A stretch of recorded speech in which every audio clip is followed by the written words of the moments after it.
네, 안녕하십니까. 오늘 말씀은 학개서 1, 2장 말씀을 읽겠습니다. 요절은 2장 23절 만군의 여호와가 말하노라. 스알디엘의 아들 내 종 스룹바벨아 여호와가 말하노라. 그날에 내가 너를 세우고 너를 인장으로 삼으리니 이는 내가 너를 택하였음이라. 만군의 여호와의 말이니라 하시니라. 학개서는 히브리식 발음이 학가이로 나의 절기라는 뜻입니다. 학개는 언제 부름을 받았습니까? 2장 3절을 보면 너희 가운데 남아있는 자 중에 이 성전의 이전 영광을 본 자가 누구냐? 이제 이것이 너희에게 어떻게 보이냐? 이것이 너희 눈에 보잘것없지 아니하나? 그러니까 무너지기 전에 솔로몬 성전은 정말 찬란하고 아름다운 성전이었는데 바벨론 침입으로 멸망당하면서 불타 없어졌습니다. 그러다 보니까 너희 남아있는 자들 중에 포로로 갔다 온 자 중에 그러니까 1차부터 70년 생활을 했던 사람들이니까 포로 솔로몬 성전을 본 사람의 나이가 있었을 건데 아마도 학계도 여기에 포함되어 있지 않겠나 추측을 합니다.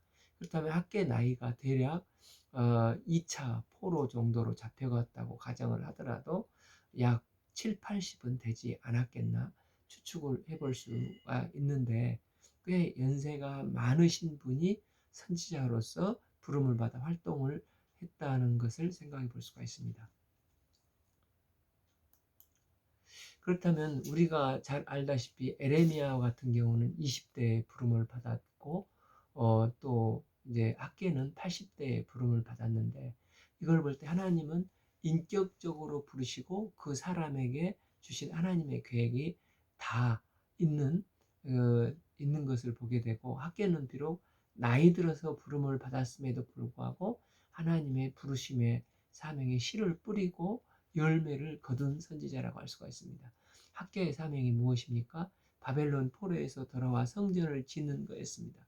돌아온 유대인들이 성전을 짓는데 격려하고 믿음을 심어서 완공하는 데까지 학교에게 주어진 사명으로 비록 나이 많아 부름을 받았지만 굵고 짧게 사명을 완수하도록 하셨고 결국 완수를 했습니다.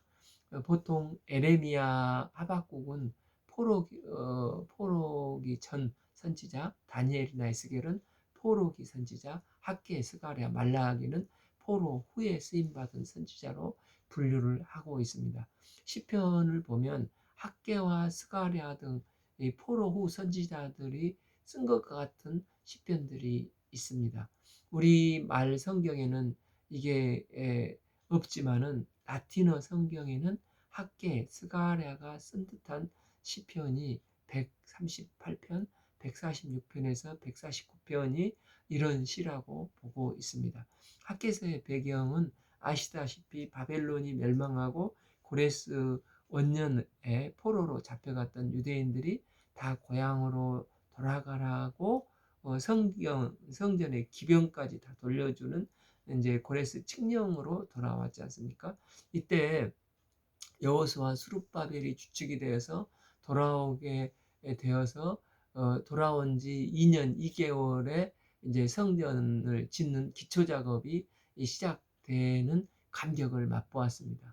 그래서 에스라 3장 12절을 보면 제사장들과 레위 사람들과 나이 많은 족장들은 첫 성전을 보았으므로 이제 그 성전의 기초 노임을 보고 대성통곡하였다. 왜냐하면 옛날 솔로몬 성전의 주춧돌은 어마어마했는데 그 웅장했던 성전을 생각하면서 지금 초라한 성전의 주춧돌을 보면서 그것을 본 노인들은 가슴이 아파서 통곡을 하고 아무튼 이런 사람들도 있었고 또 여러 사람들은 기쁨으로 크게 이제 성전 건축을 시작을 하니까 이 감격하며 참 기초 작업이 시작이 되었습니다. 그렇다면 성전 건축이 15년 동안 중단된 배경은 무엇입니까? 이제 포로로 잡혀갔던 사이에 예루살렘에서 70년간 예루살렘 땅이 비어 있으니까 주위에 사마리아인 등 이방인들이 이곳에 거주를 하고 있다가 유대인들이 다시 돌아와 성전을 지으려고 하니까 저기 이 고레스 왕의 칙령이기 때문에 이 공개적으로는 비난을 할 수 없지만 그들은 방해 모의를 짜서 이 바사 왕에게 고자지라는 거짓 투서를 써서 모함을 하는 것입니다. 유대인들이 악한 성경을 짓고 성곽을 짓고 세금도 안 바치려고 한다. 이로 왕은 큰 손해를 볼 것이다. 이렇게 보고를 하는 것입니다. 마침 당시 이제 바사 고레스 왕이 죽고 2대 캄비세스가 왕위를 이어받으니까 특히 이제 애굽에서 많은 반란이 있어서 그들을 진압하려고 수도를 비웠습니다.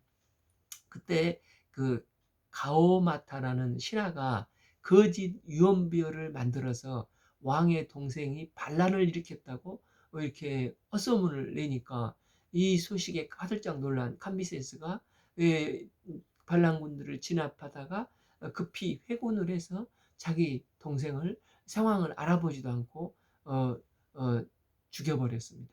그래서 동생을 죽인 캄비세스는 이것에 충격을 받고 자살을 하고 이게 이제 가오마타가 작전이 맞아 떨어졌습니다. 이런 혼란한 전국이 되어 있는데 유대에서 이런 투서가 오니까 두려운 나머지 곧바로 15년 동안 성전을 못 짓게 금지를 합니다. 그래서 이 다리오 장군이 이 가오마타를 진압을 하고 그가 이제 제 3대 바사의 다리오 왕이 되는 것입니다. 이 학계서는 총 4편의 설교로 되어 있고 1장 1절에서 15절까지 또 2장 1절에서 19절까지 2장 10절에서 19절까지 2장 20절에서 22절까지 이 4편의 설교가 되어 있는데 그 구분은 날짜가 다 나와 있어서 알 수가 있습니다. 1. 다리오 왕 제 2년 여섯째 달 곧 그 달 초하루에 여호와의 말씀이 선지자 학개로 말미암아 스알디엘의 아들 유다 총독 스룹바벨과 여호사닥의 아들 대제사장 여호수아에게 임하니라. 내용은 성전을 지어야 하겠는데 15년이 중단되어 있을 때 백성들은 이제 아직은 때가 아니야. 우리 주변에는 너무나 우리를 시기 질투하는 사람들이 많아. 또한 이 바사 왕도 성전 짓지 말라고 칙령을 내렸는데 괜히 지금 지었다가 왕에게도 미움받고 주위 사람들에게도 불이익을 당하니까 언제 때가 될 때가 되면 그때 성전을 다시 짓지 뭐 이렇게 머뭇머뭇 생각을 하고 있는 사람들이 많았습니다. 그래서 학계는 2절에 만군의 여호와가 이같이 말하여 이르되 이 백성이 말하기를 여호와의 전을 건축할 시기가 이르지 아니하였다. 이렇게 자꾸 백성들은 핑계를 댄다는 것입니다. 3. 여호와의 말씀이 선지자 학개에게 임하여 이르되 4. 이 성전이 황폐하였거늘 너희가 이때 판벽한 안정되고 좋은 집에 거주하는 것이 옳으냐? 이렇게 말씀을 증거하는 것입니다. 그러면서 5. 그러므로 이제 만군의 여호와가 이같이 말하노라 너희는 너희 행위를 살필지어다. 6. 너희가 많이 뿌릴지라도 수확이 적으며 먹을지라도 배부르지 못하며 마실지라도 흡족하지 못하며 입어도 따뜻하지 못하며 일꾼이 싹쓸 받아도 그것을 구멍 뚫린 전대에 넣음이라. 그러니까 오늘날도 성전을 짓고자 하는 그 목사님들은 이 말씀을 의도적으로 적용해서 말씀을 증거하지 않습니까? 지금 성전을 짓지 않으면 이 땅에 땅에 흘려 씨를 뿌려도 열매를 맺지 못 얻고 돈을 벌어도 돈이 자기 것이 안 되고 세금 낸 거나 병원비나 또 사고가 나서 사고 수습 비용으로 나가니까 먼저 주의 전을 지읍시다. 이렇게 말씀을 전하는 경우가 많지 않습니까? 사실 이걸 의도적으로 적용하는 것도 문제이지만 또 이걸 너무 회피하는 것도 둘 다 문제가 있다는 것입니다.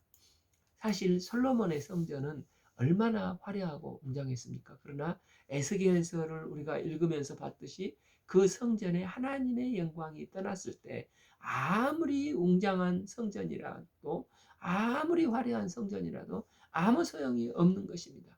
그래서 우리 성도가 생각해야 될 것은 이 고린도전서 6장 19절 너희 몸은 너희가 하나님께로부터 받은 바 너희 가운데 계신 성령의 전인 줄 알지 못하느냐 하신 것처럼 우선 내 안에 성령님이 거하시는 전에서 전으로서 합당한 삶을 살고 있는가를 생각을 해야 하는 것입니다.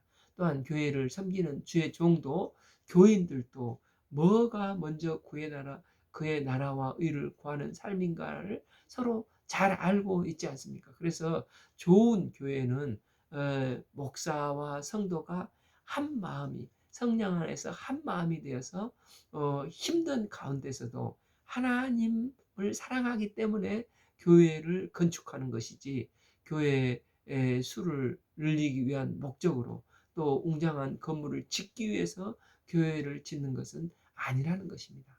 그러니까 자칫 교회가 은혜는 하나도 없는데 성도 숫자만 늘리려고 또 당위성에 의해서 계속 푸시 당하면서 건축을 하고자 하기 쉬운데 하나님을 사랑하고 나는 진정 먼저 그의 나라와 의를 구하는가 돌아보고 이런 성전 건축에 임하는 마음이 있어야 한다는 것입니다. 너희가 많이 뿌릴지라도 수확이 적으며 먹을지라도 배부르지 못하며 마실지라도 흡족하지 못하며 입어도 따뜻하지 못하며 일꾼이 싹을 받아도 그것을 구멍 뚫린 전대에 넣음이 되느니라. 사실 이 말씀이 맞는 말씀이지 않습니까? 우리가 먼저 그의 나라와 의를 구할 때 하나님께서는 이 모든 것을 더하시는 틀림없는 말씀입니다. 그리고 하나님의 자녀들이 하나님을 우선시 아니하고 돈을 우선시하고 세상의 행복을 우선시하다 보면 겉보기에는 그 손에 뭔가 쥔 것 같아 보일 수 있지만은 마치 구멍 뚫린 전대와 같이 아무리 돈 주머니에 넣어도 밑이 뚫려서 술술술 다 새어버리는 것입니다. 그래서 하나님을 경외한 축복은 그렇게 또 대단한 것이 아니고 굉장히 소박한 데에서 찾을 수가 있습니다. 그래서 그 학계가 썼다고 말하는 그 시편 128편 1, 2절을 보면 여호와를 경외하며 그의 길을 걷는 자마다 복이 있도다. 내가 내 손이 수고한 대로 먹을 것이라. 그러니까 우리가 수고도 저도 병원에 있어 보니까 건강이 있어야 수고할 수가 있지 않습니까? 또 수고도 그러니까 복이고 뭐든지 또 구분하지 않고 먹을 수 있다는 것도 큰 복입니다. 하나님의 축복은 거창한 것보다도 이처럼 굉장히 소박한 것부터 있다는 것입니다. 수고한 것에 소출을 주신 주님께 감사하고 만족하며 그 안에서 주님과 동행하는 삶이 진정한 기쁨이요 하나님이 원하시는 축복된 삶이라는 것입니다. 7 만군의 여호와가 말하노라 너희는 자기 행위를 살필지어다. 지금 백성들은 바벨론에서 들어와서 성전 기초 작업을 했지만 이제 모함과 방해로 성전 짓는 것을 지체하다가 벌써 15년이 흘러 버렸습니다. 그러면서 백성들 마음속에는 이제 그 주변 나라 핍박이나 어쩔 수 없는 상황 이것을 얘기를 하며 또 정착도 아직 못하고 있는데 이 핑계 저 핑계 대면서 성전을 차일피일 미루고 있는 것입니다. 그랬는데 결과적으로 돈을 그들이 벌었습니까? 돈도 못 벌고 배부르지도 못했습니다. 그래서 지금 학계는 말하기를 7 너희는 자기 행위를 살피고 생각해 보라는 것입니다. 뒷절 이제 9절을 보면 너희가 많은 것을 바랐으나 도리어 적었다는 것입니다. 또 너희가 그것을 집으로 가져갔으나 하나님이 그것을 먼지 불듯이 불어버렸다는 것입니다. 그래서 하나님은 그들에게 뭐라고 말씀하십니까? 10절 그러므로 너희로 말미암아 하늘은 이슬을 그치게 하고 땅은 산물을 그쳤으며 11 내가 그 땅과 산과 곡물과 새포도주와 기름과 땅의 모든 소산과 사람과 가축과 손으로 수고하는 모든 일에 한재를 들게 하였으니 즉 한재는 가뭄이죠. 가뭄이 들게 해서 도대체 뭘 해도 되는 일이 없도록 하시겠다는 것입니다. 이렇게 뭘 해도 안 될 때 내가 혹시 하나님 앞에 범죄한 게 있는가, 또한 섭섭하게 해드린 게 있는가를 돌이켜보고 하나님 앞에 돌이켜야 하는 것입니다. 그래서 지금 그들에게 학교는 뭐라고 말씀하십니까? 다시 8절, 너희는 산에 올라가서 나무를 가져다가 성전을 건축하라. 그리하면 내가 그것으로 말미암아 기뻐하고 또 영광을 얻으리라. 여호와가 말하였느니라. 이전에 솔로몬 성전 건축은 보통 나무가 아니라 주로 그 히람 왕에게 부탁을 해서 베니게째 그 원목 가구를, 수입산 원목 가구를 100항목을 사용을 했고, 또 페니키아의 당시 최고의 건축 기술자들을 데려다가 성전을 지었지 않습니까? 그런데 지금 성전은 100항목도 필요 없고 뒷산 노송과 같은 나무를 잘라다가 톱질하고 대표질해서 성전을 지으라는 것입니다. 지금 하나님이 원하시는 것은 나는 화려한 것, 멋진 성전을 원하는 게 아니라 너희가 마음만 있다면 산에 올라가 있는 것으로 백향목이 아니어도 괜찮으니 거기에서 큰 나무를 베어다가 성전을 지으라는 것입니다. 그러면 비록 솔로몬 성전과 비교가 안 된다 할지라도 그로 인하여 내가 기뻐하고 영광을 받으실 거라는 것입니다. 이처럼 하나님이 기뻐하시는 것은 화려한 성전이 아니라 성전을 짓고자 하는 성도들의 마음 자세입니다. 형편 닿는 대로 모여지는 마음을 하나님은 기뻐 받으십니다. 우리가 미가서를 읽을 때도 봤지만은 우리 하나님은 수양의 기름을 기뻐하실까? 천천의 수양을 기뻐하실까? 그렇지 않다는 것입니다. 하나님을 사랑하는 사람은 하나님의 성전을 황폐해져 있는데, 나는 지금 사방이 쌓인 이 방에서 사는 게 죄송한 마음이 들 게 아닙니까? 그래서 죄송한 마음이 있으면 산에 올라가서 형편 닿는 대로 나무를 베어서 하나님 집을 만들겠다는 자세를 기뻐하신다는 것입니다. 하나님은 우리에게 대단한 것을 원하시는 게 아니라 나에게 있는 이 오병이어를 들여서라도 진심을 다해서 드리는 마음을 기뻐 받으시고 영광을 받으십니다. 이렇게 학개가 말씀을 증거할 때 어떤 일이 벌어졌습니까? 12.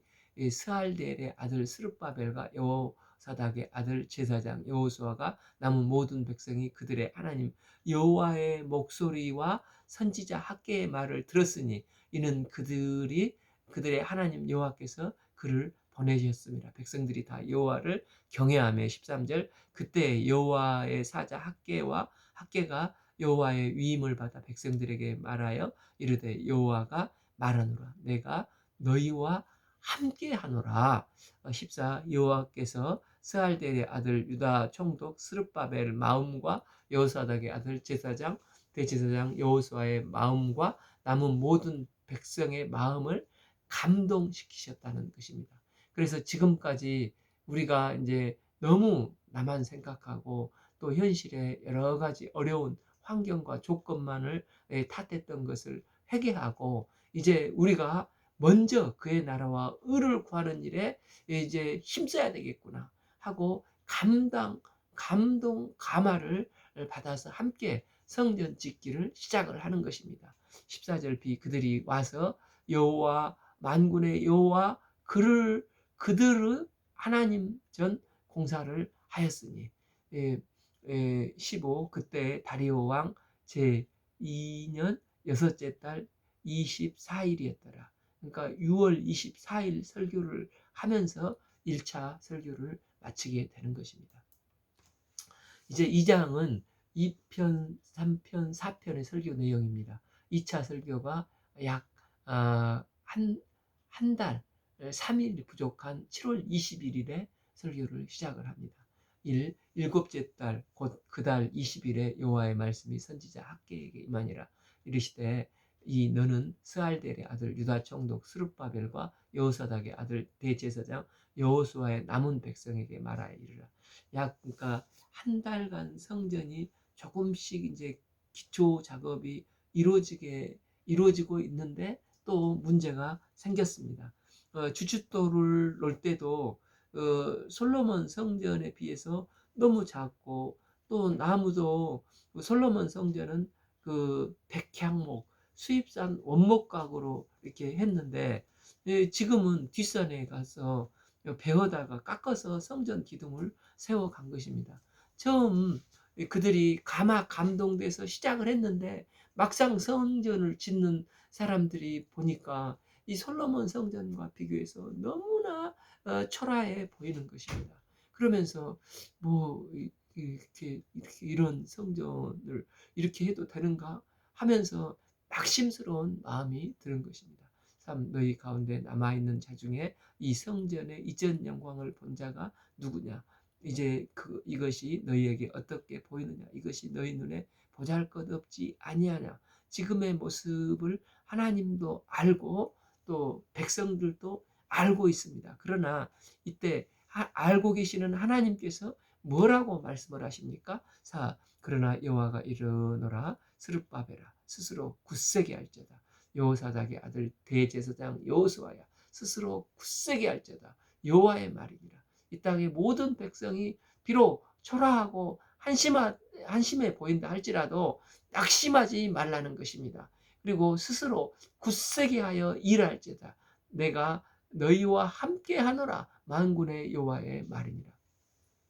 여기서 굳세어라라는 말씀이 무려 3번이나 최상급으로 강조되어 나오고 있습니다. 즉 너희는 초라한 것으로 인해서 절대 낙심하지 말고 굳세라는 것, 강하고 담대하라는 것입니다.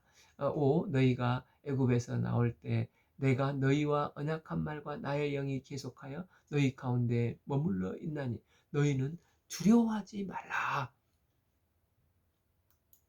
과거 솔로몬의 성전이 화려하면 뭐하냐? 하나님의 영이 거기 거하지 못하여 떠났지 않느냐? 그러나 지금 초라하면 어떠냐? 오히려 초라한 너희들 가운데 이 하나님이 함께 계신다. 그러니까 담대하라. 걱정하지 말고 담대하라는 것입니다. 교회가 크든지 작든지 중요한 게 아니라 하나님이 함께 하시는가 안 하시는가가 중요하지 않습니까? 지금 그들은 솔로몬의 성전과 비교해서 자꾸 낙심을 하려고 하니까 우리가 주의 일을 한다고 시작은 했는데 너무 초라해 보이니까 이제 도대체 이게 뭐냐 하는 것입니다. 그런데 하나님은 결코 그렇지 말라는 것입니다. 하나님을 사랑하는 마음으로 시작했으면 결코 두려워하지 말라는 것입니다. 이전에 화려했던 곳에 내가 거하지 않았어도 오히려 지금처럼 마음을 들이기만 하면 초라한 너희와 하나님이 함께 계시겠다는 것입니다. 그러면서 비록 지금은 미미한 모습이지만 조금 있으면 6. 만군의 여호와가 이같이 말하노라. 조금 있으면 내가 하늘의 땅과 바다의 육지를 진동시킬 것이요 7. 또한 모든 만국 나라를 진동시킬 것이며 모든 나라의 보배가 이르리니 내가 그 성전에 영광이 충만하게 하리라. 만군의 여호와의 말이니라. 8. 은도 내 것이요 금도 내 것이라. 만군의 여호와의 말이니라 하시면서 더 놀라운 말씀을 하십니다.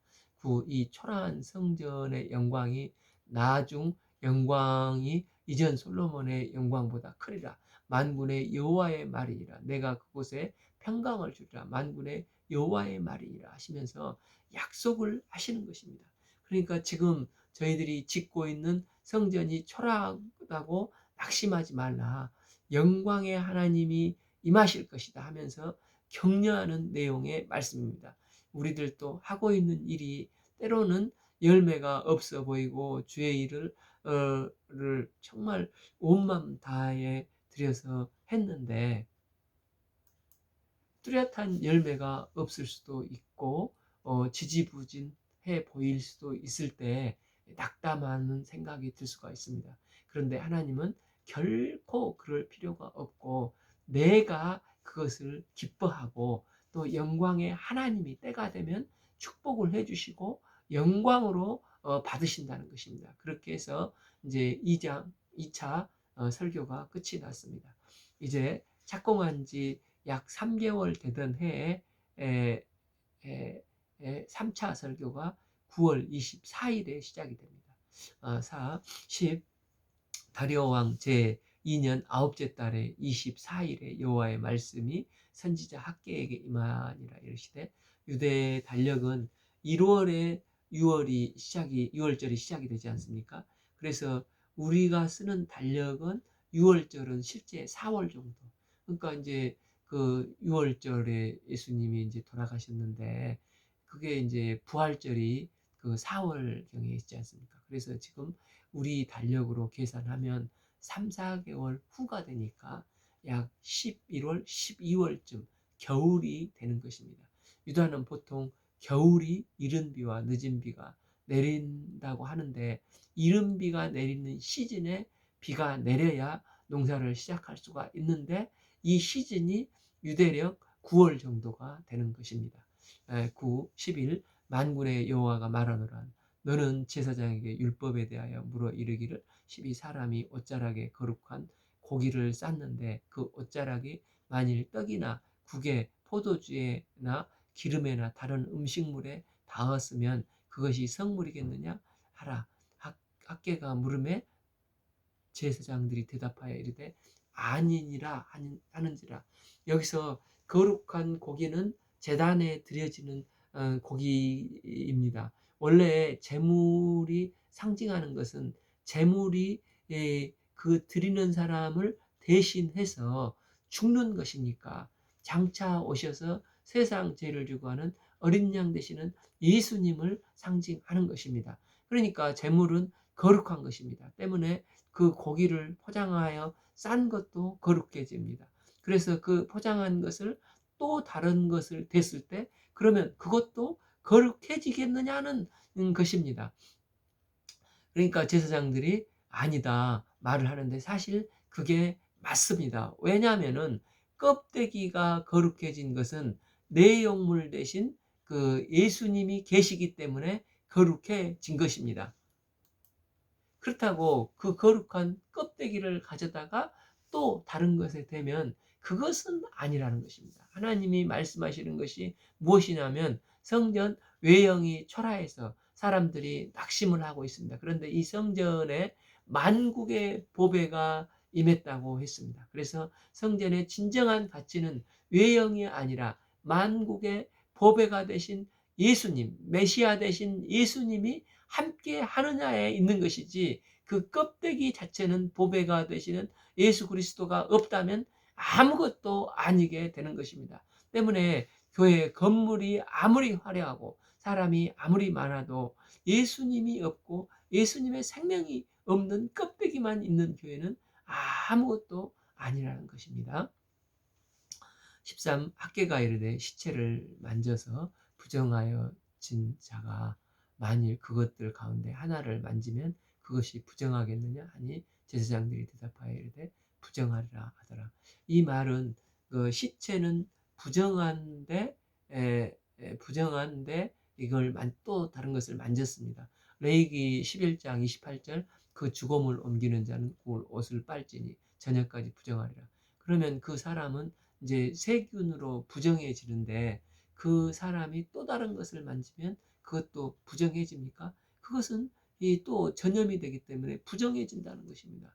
그러니까 죄도 마찬가지로 오염 속도가 대단히 빠릅니다. 그래서 남을 부패케 하는 영향력이 대단합니다. 죄는 그렇지만 반면 거룩하신 예수 그리스도가 있느냐 없느냐에 따라서 이 거룩은 좌우가 되는 것입니다. 그래서 제사장들이 말을 했습니다. 그러면서 결론적으로 그 껍데기에 초라한 것 때문에 너희들은 결코 낙심할 필요가 없고 중요한 것은 내용물이요 알맹이인 예수 그리스도가 중요하다는 것입니다.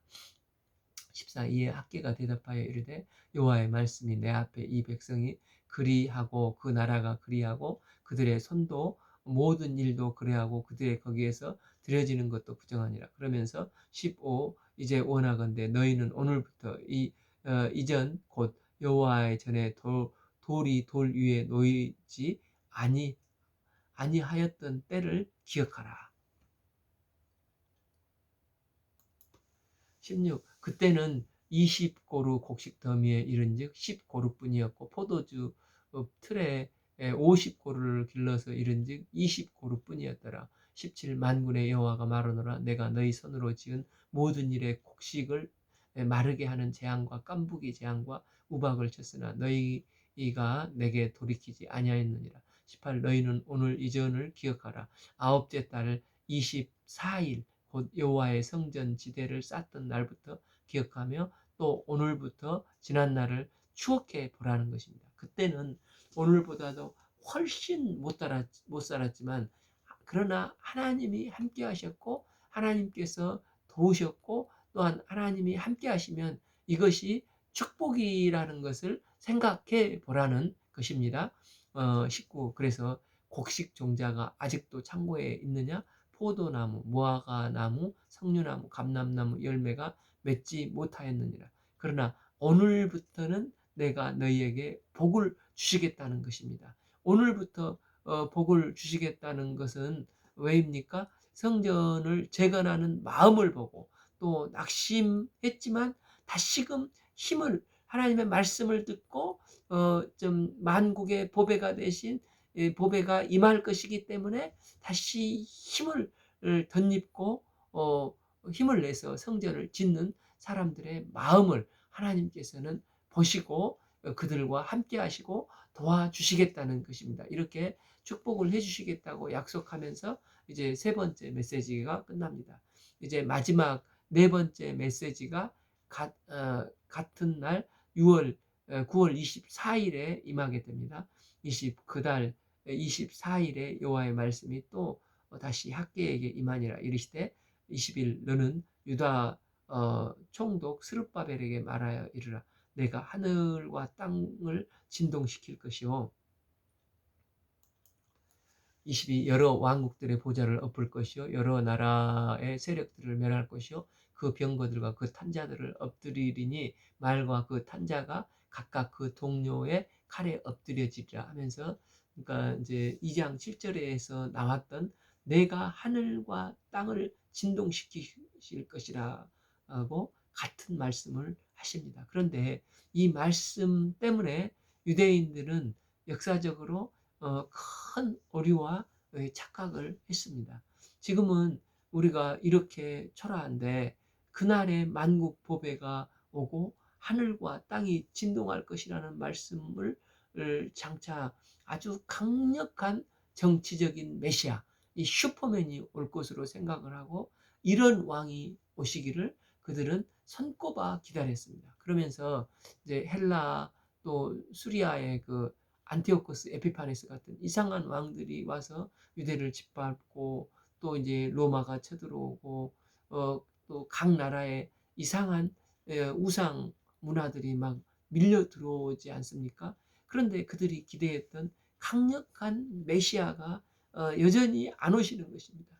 그러다 보니까 유대인들 사이에서 이제 새 속에 물들어 살고 싶지는 않고 말씀은 이루어지지 않고 그러니까 경건한 SNF파는 현실을 떠나 광야의 어떤 쿰란 동굴과 같은 곳으로 가서 살게 됩니다. 또한 만국을 진동시키실 보배가 임할 것이라고 하셨으니까 그는 정치적인 메시아가 오시면 그분과 함께 새로운 왕국을 이룰 것이야 이렇게 하면서 사두개파가 생겨나게 됩니다.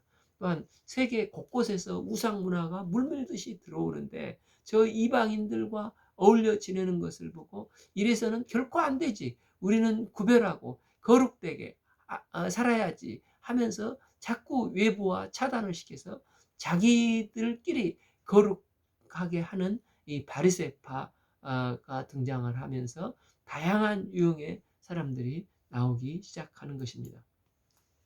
그런데 만국 보배가 임한다 했는데 실제 이 학개서 이후에 150여 년이 지났지만 말라기서에는 어땠습니까? 말라기 2장 17절 너희가 말로 여호와를 괴롭게 하고도 이르기를 우리가 어떻게 여호와를 괴롭게 드렸나이까 하는도다. 이는 너희가 말하기를 모든 악을 행하는 자는 여호와의 눈에 좋게 보이며 그에게 기쁨이 된다 하며 또 말하기를 정의의 하나님이 어디 계시냐 하면서 하나님께 따지는 것입니다. 분명히 하늘과 땅을 진동시킬 것이요 열국의 보좌가 엎어질 것이요 열방의 세력들이 멸하여질 것이라고 이렇게 말씀을 하셨는데, 어떻게 보면 굉장히 정치적으로 해석을 하면 정치적인 메시지가 되기 쉽습니다. 그런데 이런 일이 실제 없으니까 과연 공의의 하나님은 어디 계신 건가? 그러면서 하나님의 약속을, 하나님은 약속을 지키는 하나님이신가? 그러면서 하나님 사람들의 믿음이 흔들리기 시작을 하는 것입니다. 그러니까 이렇게 믿음이 흔들리는 것을 제공한 결정적인 말씀이 학개서 이 말씀에서부터 시작됐다고 할 수가 있습니다. 그러나 하나님은 분명히 뭐라고 말씀하십니까? 23 만군의 여호와가 말하노라 스알디엘의 아들 내 종 스룹바벨아 여호와가 말하노라 그날에, 즉 만국의 보배가 임하는 그날에 내가 너를 세우고 너를 인장으로 삼으리니 이는 내가 너를 택하였음이니라. 만군의 여호와의 말씀이니라. 여기에서 말하는 학개서 2장 21절 2절에 만군의 보배가 임하는 이 모습은 예수님의 초림의 모습이 아니라 마지막 심판 때 오실 재림하실 예수님의 모습입니다. 그러면 왜 2장 6절에 조금만 있으면이라고 해서 우리를 이 말씀을 사용하시는 걸까요? 이는 하나님께서는 하루가 천년 같고 천년이 하루 같은 것을 결코 잊어서는 안 되고 늘 깨어 있어야 한다는 것입니다. 하나님은 반드시 이 일을 행하실 것입니다. 그리고 뭐라고 하십니까? 여기서 나 여호와가, 그러니까 여호와는 그 신약의 아버지처럼 약속을 지키시는 인격적이신 언약을 이루시는 하나님을 말씀하고 있지 않습니까? 그 날에, 즉 만국의 보배가 임하는 그날에 내가 너를 세우고 너를 인장, 즉 도장으로 삼으리라. 옛날 왕들은 반지에 도장을 찍어서 왕들의 조서를 찍지 않습니까? 배너에서도 비슷한 경우가 있지 않습니까? 너를 안장으로 삼겠다는 것은 반지처럼 너를 끼겠다는 것입니다. 왜 하나님은 이런 사람들을 인으로 삼겠다고 하십니까? 산에 올라가서라도 하나님 사랑하는 마음으로 성전 건축을 하고 또 초라한 성전의 외형을 보고 안타까워하는 그들의 모습을 하나님이 다 보시고 하나님을 사랑하는 자를 보시고 인을 삼겠다고 하는 것입니다. 우리가 주의 일을 섬길 때 큰 일을 할 수도 있고 작은 일을 섬길 수도 있지만 어떤 일을 섬기느냐가 중요한 게 아니라 정말 섬기는 일을 하나님을 사랑하는 마음을 가지고 하나 하느냐가 중요합니다. 하나님은 이런 그들과 함께 하시고 그를 인장처럼 여기시고 축복을 하신다는 것입니다. 그래서 우리가 외형적인 것보다도 하나님을 위해서는 산을 올라가 잡목이라도 벨 수 있고 이 일 저 일을 가리지 않고 섬기며 비록 보이는 열매가 없을 수도 있지만 낙심하지 않고 하나님이 주신 약속의 말씀을 붙잡고 하나님을 사랑하는 마음으로 섬겨야 하겠습니다. 하나님은 이런 자들을 반드시 그날에 만국의 보배가 임할 것이라고 언약을 하십니다. 우리가 이런 마음으로 하나님을 사랑하고 하나님의 우주적인 교회를 세워가는 건축자들의 삶이 될 수 있기를 기도합니다. 오늘 말씀은 학개서 1장 2장 말씀을 읽겠습니다. 감사합니다.